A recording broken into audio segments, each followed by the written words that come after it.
some people in the world, you know, the way to introduce them is to say he needs no introduction. So he got already 2 introductions. I'd like to give another one, but to point to something which connects to the theme of the evening. Okay, so it has already been said that Mouris Levy is CEO of Publicis, and soon he'll be the co-CEO of Publicis Omnicom, and he's widely recognized as one of the leading figures in the communication industry. And I found in one of the references to him with respect to his strategic acumen and prowess, Napoleon de la Publicité. But, so I guess it was sort of in admiration for a series of moves that you may or may not relate to them later. He joined Publicis in 1971. There's a long history, and I could tell you, you know, about what he did, but I'd like to make sort of an interesting observation. What brought him to lead Publicis was his insight into the risks and vulnerability that technological opportunities introduce into the conduct of business. Okay, what does that mean? Mouris was the Publicis IT director. Today we would call him CIO, Chief Information Officer, which in the industry known is career is over. But not for Mouris, because when the company, actually for him it was the opposite, okay? Because when the company survived a devastating fire, because he had put in place a very effective data security and backup policy, and the company was back in business in 1 week, he was actually anointed as successor to the company's then owner and chief executive, Marcel Blanchet. And he moved very quickly into the heart of the agency business. At some point he says that he has passion for business, although he's educated in informatique, in information science or information technology. And through a series of significant acquisitions, as well as the group pioneering strategic focus on digital, became a true leader of the industry. And as we said earlier, this is the essence of our meeting tonight, understanding the digital space where the advertising industry has a dire need for veterans' insight, for intellectual leadership. And I can't think of a more appropriate person to address that than Monsieur Mouris Levy. So finally, it's yours. I don't want.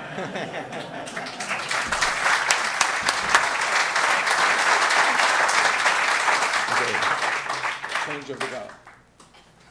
I'm not sure I will do it now. Yeah. Too late. Yeah. I don't know how to thank you, everyone, for your very kind words, and I'm not sure that all this introduction is really deserved. So it's making the challenge a little bit more difficult. By the way, this system is not working very well. You cannot put your papers, etc. Anyway, we will do it this way. I would like to start by saying that I'm extremely pleased to be here, despite the fact that I have an agenda which is a little bit crowded, because we just announced, as you know, a merger with Omnicom, and this requires some work.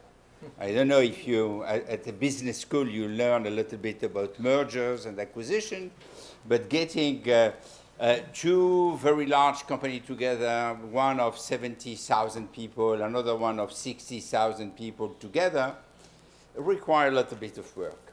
But I promised that I will be here, and I'm here. It's not like some people who say, thank you. And I love to be here because it's a country which is very dear to my heart. For a lot of reasons, some familiar reasons, some reasons which have little to do with my family, but a lot to do with my roots, which, by the way, I discovered is approximately the same. Mm-hmm. I will try to give you a feeling of the challenges that the advertising and marketing segments are confronted with when it comes to digital. So I have prepared a presentation, as you can see, and I will have a few words on how digital is impacting marketing and communication. Then I will show you two cases which are interesting to illustrate how we are using digital in some areas. And finally, and if we have time, I will be very happy to take some questions. But the best thing is that I have decided to change the organization because I was not pleased with the organization. I will be sitting in the panel, so you can save your question for the panel, and I will be part of the panel. So let's start with the impact of digital, mobile, and communication and marketing. So it's much more, where are they, the students? Where are the students? We have mature students. Ah, okay. There are some. There are 3 students. Good. No. When I was about your age, I must say that it has been said I have been educated in IT. So I have an engineer degree, and I was supposed to know a little bit about computers. And I must say that the IT of these days has very little to do with the technology as we know it today. And the only thing that I have got from that is, first, it is complicated, and second, it becomes obsolete quite quickly. And if you keep this in mind, I think these are 2 drivers which will help you a great deal when it will come to understand the strategy and to make some decisions, knowing that anything that you will be doing will be obsolete pretty quickly. So you have to think about the fundamental strategic aspect. And when we look at all the changes which are happening in the digital field, some people could say, anyway, we have been used to a lot of changes since ever in the advertising world. This is the way advertising works.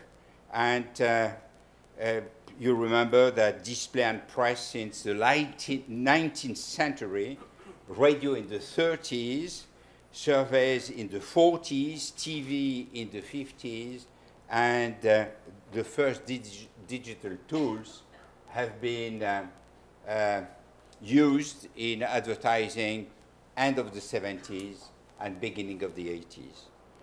So we could say, as this has happened all the time, what's new with this and what are the differences?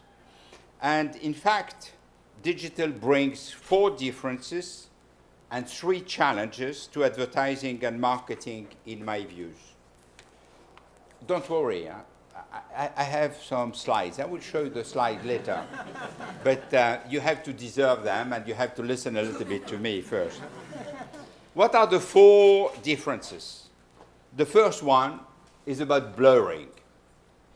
Digital is not another tool used next to others, as it happened with TV or with a lot of other media which has been developed over time. It blurs the boundaries between sales, marketing, and IT, and it does exactly the same, blurring the boundaries in the advertising field between all the various segments. And on top of it, audience is fragmented due to simultaneous consumption. The second difference it brings is efficiency. And I don't know if some of you remember of the famous quote from John Wanamaker, who said in the late 19th century, beginning of the 20th, he said, half of the money I spend on advertising is wasted. The trouble is I don't know which half.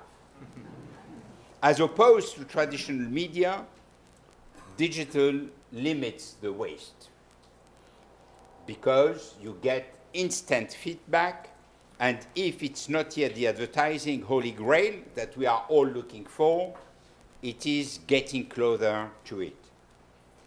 The third difference is something that I don't dare to comment here because I understand that the Mossad is doing exactly what NSA is doing, which is about privacy. So I hope that I will be able to fly back to Paris. And this is the flip side of the improved efficiency. You buy online, you use a GPS-based service on your smartphone, and as a consequence, it's doable to know a lot about you and much more than you think. This is a very powerful trend, and people complain about cookies, but at least using cookie is something which is also limiting the intrusion because we don't send information or advertising that you are not using or that will be useless for you.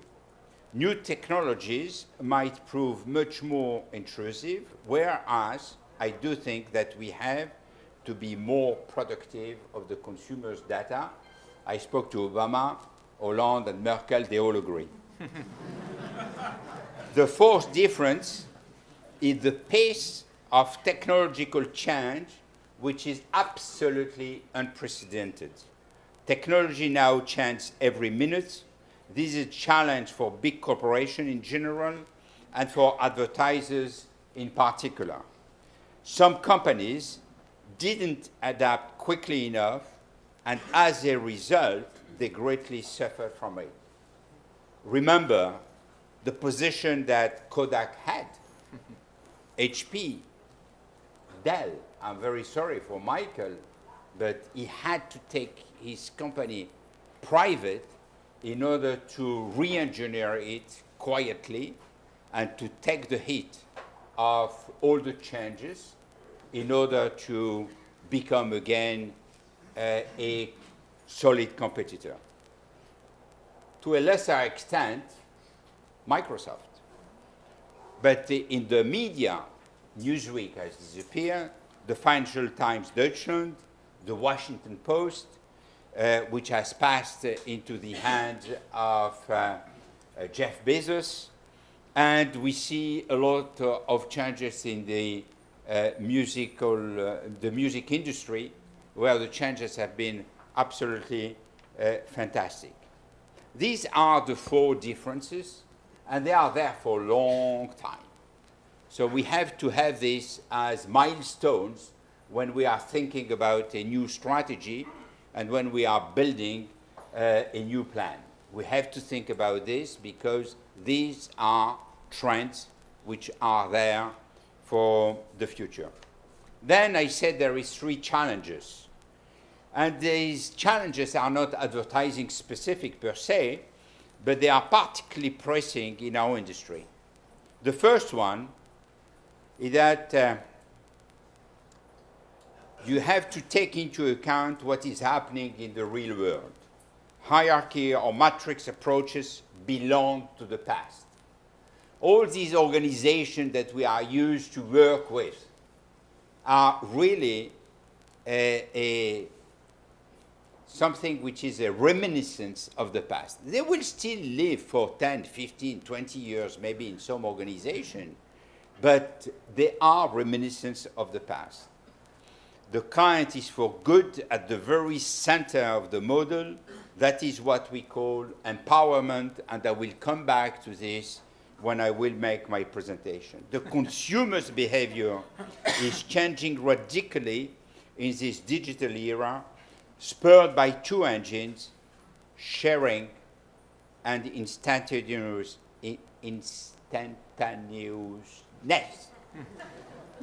Just look at you, at your family, at your neighbor. You are multi-connected, increasingly mobile, comparing, ranking, tweeting, blogging, buying when suits you best, and sharing on social networks. You have not a sequential approach, and we are not doing this like in the good old days, where we had the time for work, then we were having a good time in family, and then seeing or watching TV quietly, and then going on vacation. All this is now totally blurred also. The consumer expects the offline world to mimic the online world in terms of flexibility and of service quality. As a result, ad agencies have to stay attuned and to be able to discuss with individuals in a personalized relationship. The second challenge is to revamp our organizations toward more transparency. The rise of blogs, social networks, Facebook, Twitter, LinkedIn, but also dedicated corporate social networks and their sprawling developments thanks to smartphone boosted horizontal relationships with clients and with colleagues. It also called for more transparency, not only because there is WikiLeaks or I don't remember the name. Snowden. Edward Snowden. Moshe Snowden. You will have one here. His first name will be Moshe. This is what you told me. Huh? Moshe Snowden. So, and this will call for more transparency. You will have to face the fact that everything that you have in your computer one day can be downloaded, and you will have to explain to the world why you have taken such decision. Look at what happened with JP Morgan Chase, a formidable client of us, but nevertheless, and a formidable success. Nevertheless, they have been caught in the middle of the subprime issue. In another world, in other times, people would have said, they have been clever. They sold before they are caught with the losses. Today, it's impossible. And they have been fined because they have been very clever. The same happened to Goldman Sachs. So you see, you can be called Goldman or JP Morgan. This makes no difference when it comes to transparency. You need to be more transparent, and you have to be absolutely prepared for this new world.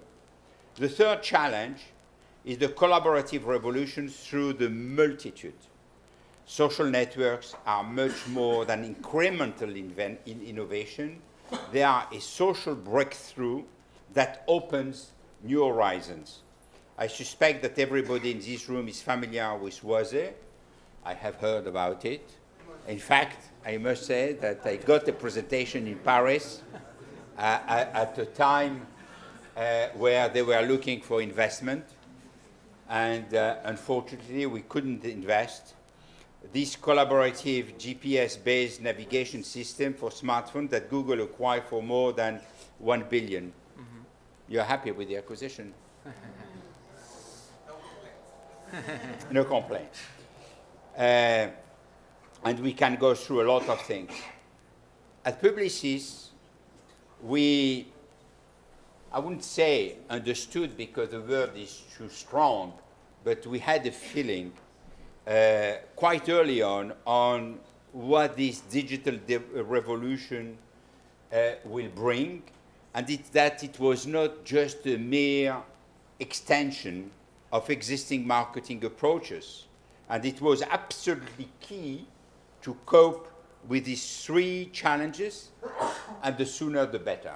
And that is the reason why we have invested slightly more than $3 billion on digital expertise, acquiring Digitas, Razorfish, Rosetta, Big Fuel, LBI, and many others, in order to broaden the skill set and to make sure that we master this activity as well as we do when it comes to media, to creative, promotion, or other tools. We were also the very first company to sign a partnership with web giants such as Google, and this has been done early 2008 when a lot of people were thinking that Google was a frenemy, and we decided that they will be a partner. And this happened also with Facebook, Microsoft, AOL, and many others.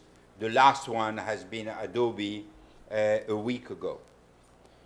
And digital represents today 37% of our revenues, and in the last quarter, 39%, and we are on our way to have something like 50%.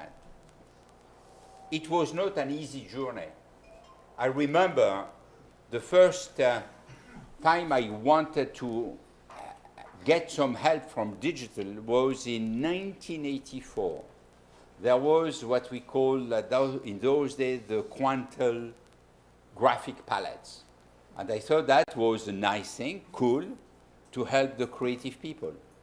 I can tell you that during a full year, the only thing that we were able to do with this was to get some dust. No one wanted to approach the graphic palette, and what we had to do is to try to convince the people, the creative people. We put the palette in the middle of the creative department, and nevertheless, they didn't use it, except that one day, one creative director who was highly respected had a problem that he had to solve overnight. And he picked the guy, and he said, maybe you can help me.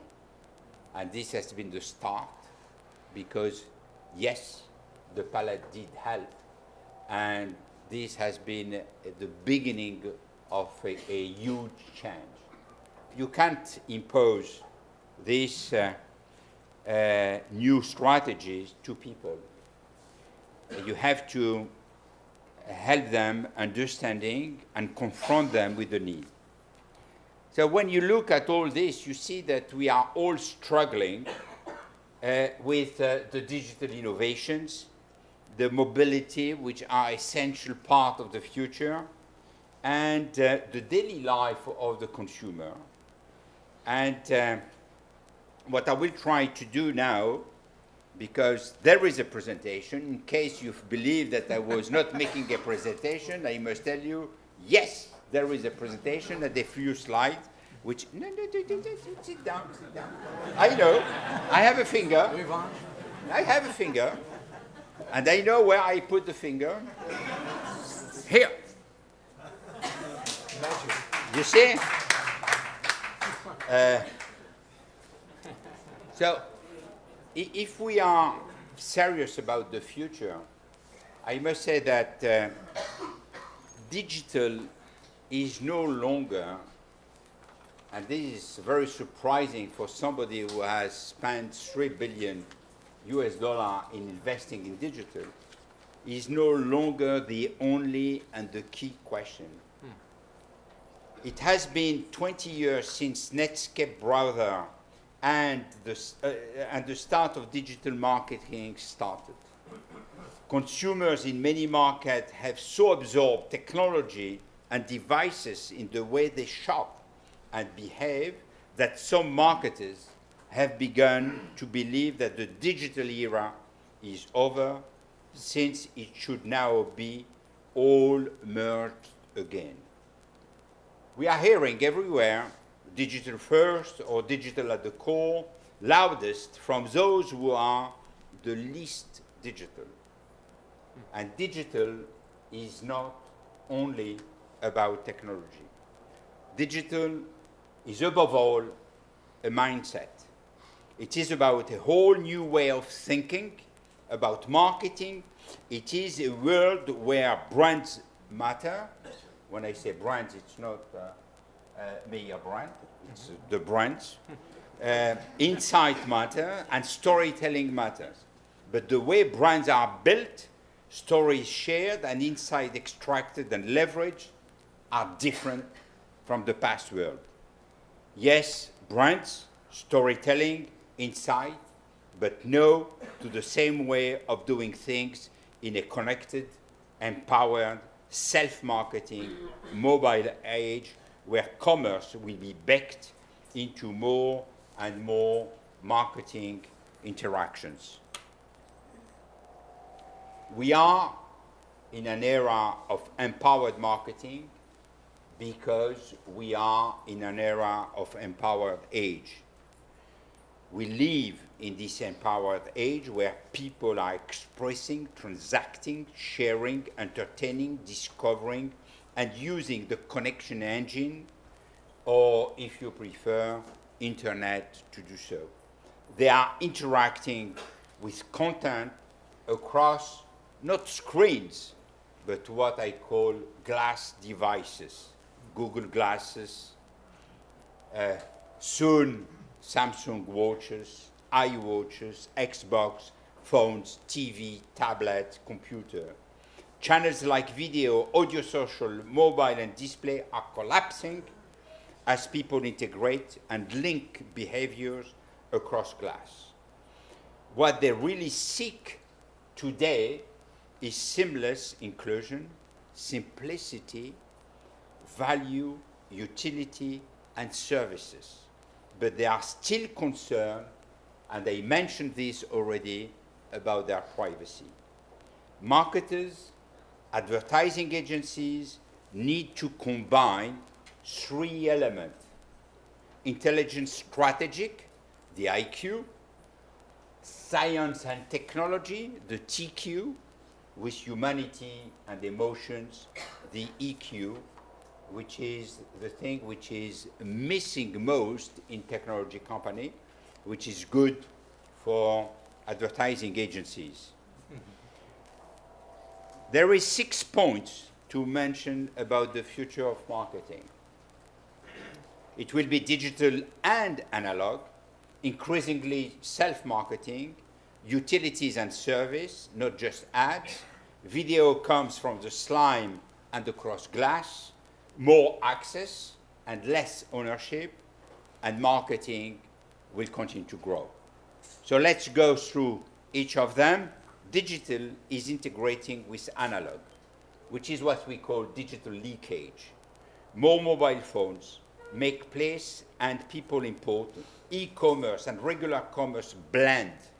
Amazon has stores and Walmart is going digital. So we are at the core of the blending of all these operations. The future, that's the second point, is less about marketing and more about facilitating self-marketing. Networks like Facebook, blogs, Twitter, etc. will be essential for brands which must be easily accessible, responsive, and broadly distributed. In a transparent world, authenticity will matter most. Third, act, not just ads, will be key, less about messages and more about content, about curation, creation, distribution. Brand services such as Amex, Open Forum, and Nike Fuel brand, mobility and API will allow new ways to tell stories, engage, and deliver. The future of TV will come from the slide, IPTV, and must be multi-glass. Look at Amazon, YouTube, Netflix, Twitter. Look at the 13 to 18 years old who watch more internet TV than TV. A world of on-demand, multi-glass, screen devices. I have already mentioned most of them connected to each other, but also to devices like cars, as we do know. 5, the future will be about more access and less ownership. Consumers increasingly want access to content, Spotify, Netflix, rather than just ownership, and they don't want to pay for, by the way. This will also be true in the world of big data when we will come to this. It will be how to access and combine rather than own the right data in real time to help deliver services and predict consumer behavior. 6, and the last, why 6? And I'm always using 6, I'm sorry, because of publicis. In French, it's publicité and 6. That's the reason why I'm always having 6 points. Some people have 5 fingers, I have 6. Marketing is a growth game and not a share game. Don't believe that the pie is finished and it is in a world of finitude. It is in a world of infinitude and will continue to grow. It's not about sharing a pie, it is growing the pie. And this is something that we will see more and more, and you will have a demonstration right now. There is 4 pillars of growth. The first one is commerce. And an empowered commerce, or what we call Commerce Plus, which is a €1 trillion market. So we are not speaking about small cookies. It is a real big show, and the future is really there, and we see more and more brands, and people are using traditional channels, testing their product on internet through e-commerce. Content, for which we expect 100 billion, and this is data-driven content. And this is something which will generate 100 billion opportunity, and it has been measured very seriously. And there is, in our world of advertising, the new, what we call the next generation storytelling, which is the new way of telling stories in advertising. And it is just beginning, and we can expect that this will continue to grow, and we expect this to become a 500 billion market. So we have the 3 major pillars. The one which is missing is emerging markets, making up for an enormous amount of the industry's future growth. In fact, the next 2 billion consumers will come from these emerging markets, which are China, India, Nigeria, but a few others too, and they will be interested in utilities and services and not just advertising. People who think that we are in a process of evolution, that our business will just be an evolutionary business, are unfortunately wrong. At least when it comes for businesses, and particularly advertising agencies and marketing services. We are at the core of a transformational era. Ad agencies, large tech companies, management and strategy consulting, technology services, and outsourcing are blurring. And we see competition coming from a lot of areas. And as you can see, it's an area which will be enormously crowded, where frontiers are blurring between IT, sales, and marketing. However, there is a shared DNA regarding business and marketing transformation, and there are 4 key elements in my view. The technical expertise. We cannot be content with having just people who know how to do display or how to do a nice ad. We need to have some true experts which can take us to the next level and which can bring in a lot of innovation. Out of the 20+ thousand, there is 25,000 people working in digital. We have more than 12,000 people who are really expert with a master or PhD degree. Scale will be more and more important in a world of big numbers, because with big data, scale is of utmost importance. Platforms, we see that We are using common platforms with competitors. And obviously, we are in a world where the idea that we can be self-sufficient is dead. We are in a world of collaboration, and we have to collaborate, we have to partner with partners who are better skilled in some areas. So don't try to do everything yourself. You have to accept to share the expertise and to learn from others. Just one word on the fact that if we look at what we have done, and I will not go through all the details, but digital is embedded and has to be embedded when it is not yet in all our operations. And we cannot treat digital as if it was just a technique in all the standalone operation.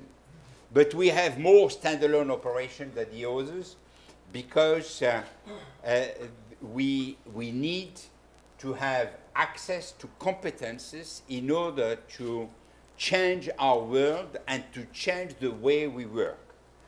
So if we look at what happened in the past, and for too long, marketers and ad agencies have defined themselves too narrowly in categories as product companies, service company, media agency, creative agencies, PR agencies, marketing services. We have to do our revolution as Tel Aviv University is doing its revolution, which is break down the silos and work together. All this definition where before we entered into an age of digital leakage, where media and creative and technology blend, where barriers between industry leak, where the world for marketers include the worlds of commerce and content, where Google and Facebook and Twitter are no threats, but great opportunities. It is an era where you have to think with a fresh sheet of paper and with courage in order to attract, retain, and grow amazing talent, which are very different from the talent we used to have. It's an age of abundance, abundance of services, of entertainment, of news, of data, and if one believes what IBM has said in a recent survey, 90% of all available data in the world are less than 2 years old. It's also an age where talent and time is short. I will show you two interesting examples where we have seen that we can work on cases with a very different approach from what we know usually using digital. The first one is interesting. It's Amex, American Express. This will illustrate how you can take advantage of the new possibilities brought by online advertising and social networks to help offline business and conquer brand new markets. This is about digital services, mobile, GPS-based services, and social commerce, so quite a relevant lineup for us today. What was the business challenge? So let's start, as we do normally, with the diagnosis. Your client, in this case my client, Amex, American Express, is a financial service company, is neither dealing with a bull market, not even a flat market, but with a recession. So how to grow in a recession. Besides this, there is another issue, which is that financial services are at the core of the blame of the recession. everyone believes that, and they are right, if there is a recession, it's because of financial. And Amex, therefore, can be either blamed or be helpful. They have decided to be helpful, and we help them to be helpful. Where can growth come from this environment? 55% of the US economy is driven by small business. Amex is not a traditional partner with small businesses, but it is a very material growth area for them because we live in a recession world. So how can they take share from the competition? So it can therefore try to strengthen its partnership with those small businesses, and this is what we decided to do. The business opportunity is to help small businesses do more business. How? Instead of looking for business for themselves, we suggested Amex to help the small businesses to do more business. Help your client, and your client will help you. And as Amex is a financial company, they can help it. So what have we done? We have created an event which allows Amex to connect with a very large number of small businesses and to be labeled as a small business partner. Hence, the idea of Small Business Saturday. Here it will not work. Shabbat is closed. So don't try to copy it the same way. Do it a Thursday or a Sunday, which is an American shopping day held on the Saturday after Thanksgiving during a very busy shopping period. There is, for the people who are familiar with the US economy, there is what we call the Black Friday, which is the Black Friday, and there is on Monday,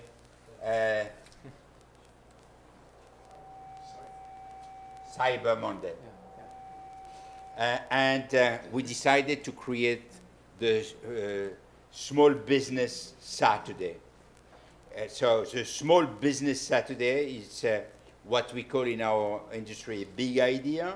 It is digital, mobile, social innovation, teaming with regular ad tools like TV spot. Digital tool include GPS-based solution, and it is a very tangible event that you will see now. In just 3 years, a single annual event has helped transform the way America thinks about small business. An official day recognized by the president and elected officials. In 2010, we created Small Business Saturday between Black Friday and Cyber Monday. In 2011, the country embraced it.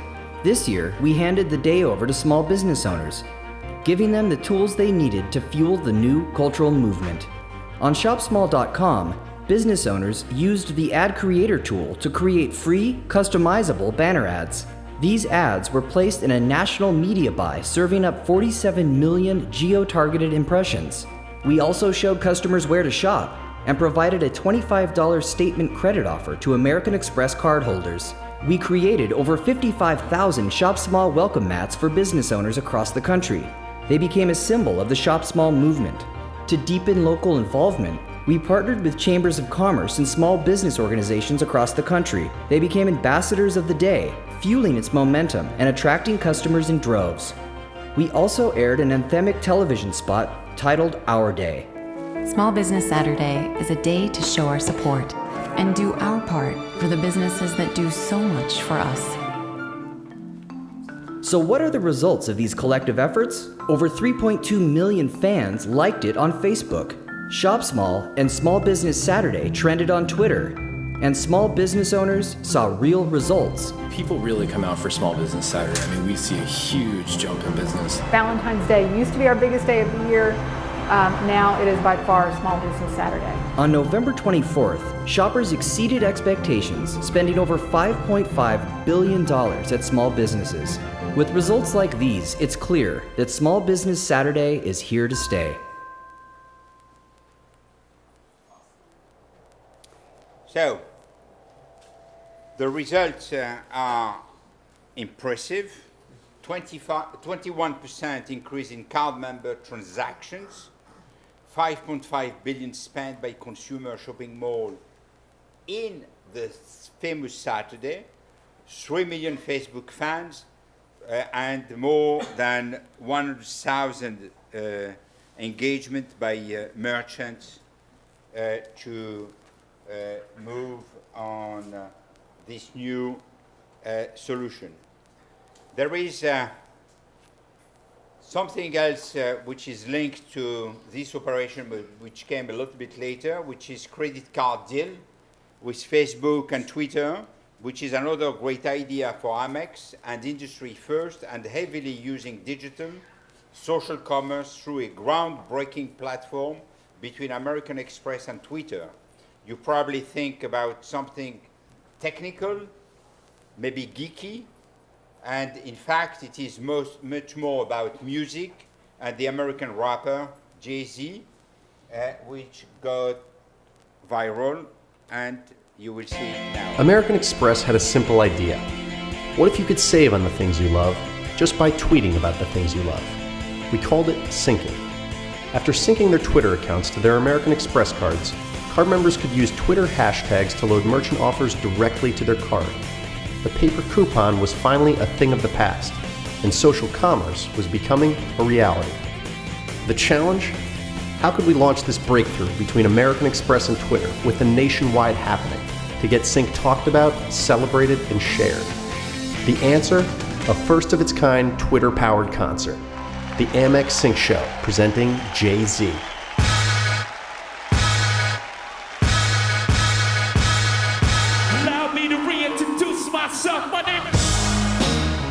Live from South by Southwest. A launch with the innovation to get the technorati in Austin talking and the entertainment factor to get the whole nation watching. The Sync Show started local. All over Texas, people were discovering the power of tweeting and syncing with American Express. In fact, it was the only way to score one of the coveted tickets to Jay-Z.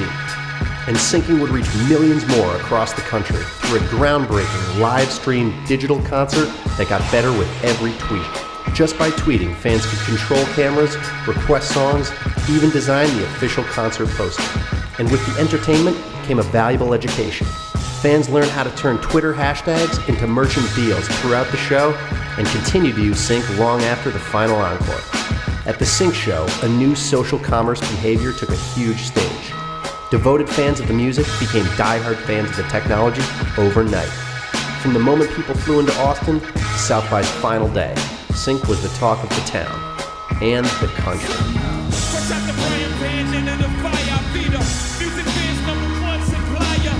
With Sync, American Express stole the show at South by Southwest, remixing music, technology, and commerce, and introducing the world to an entirely new way to save.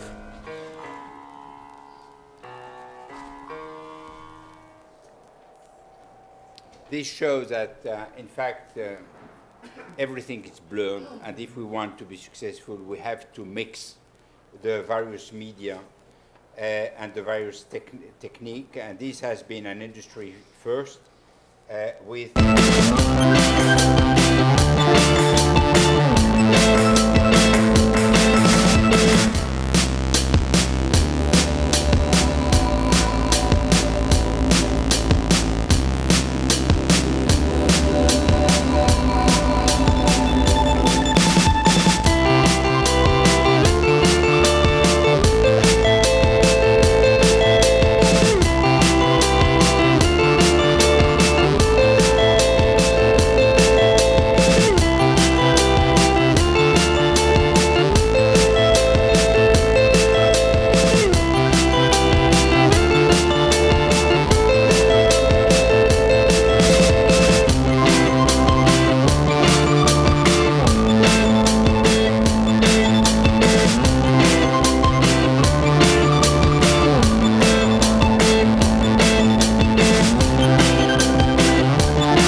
interesting is that, in fact, we drive everything.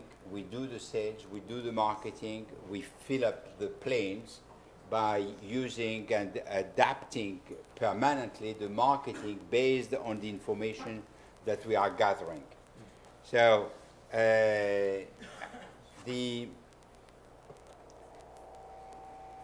I will not insist too much, so it's interesting to see that we are connecting the business customers when you plan your trip, when you fly, when you land. And as I have been already quite long, I will not go through the details of plan, fly, and land, but I will do a private meeting to the people who are interested for that. And I would like just to say that the conclusion is that this transformation that has been thought has helped transforming the business from number 9 to number 3. Revenues per ticket are up 40%, which is not small cookie. Return on investment is up 68%, and media costs are down 13%. So this strategy has proved being very successful. In terms of takeaway, I think that this case clearly shows how powerful an integrated digital strategy can be for a brand, for a company. It is not becoming digital for the sake of becoming digital. It is about using digital to transform the business. The last slide, so you can feel good, it's finished.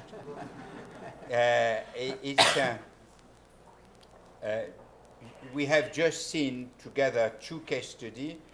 The 2 are very different, but both illustrate very well the eye-popping power of digital and mobile. Amex was mainly about the substance and how to engage individuals. Delta was about getting right on track by leveraging all the informations and the digital capabilities. And keep in mind that this is only a tiny fraction of the digital capacities for brand. As I said earlier, we live in an era of empowerment. Screens are multiplying, audience is fragmenting, people are mobile, and producing experience and sharing are increasingly paramount. And above all, scale is key. At Publicis Group and tomorrow Publicis Omnicom, we try to be innovative, inventing and using all possibilities of digital communication and technology capabilities. We could have presented many other cases. The fact that, for example, we have created a showroom for Audi where we don't show cars and where we sell much more cars than in any other showroom of Audi. And there are many other information that I could have given. This is endless. I have, as you have understood, a passion for these new trends, for these new avenues for the future. I'm sorry to have been so long, and I want to thank you for your patience.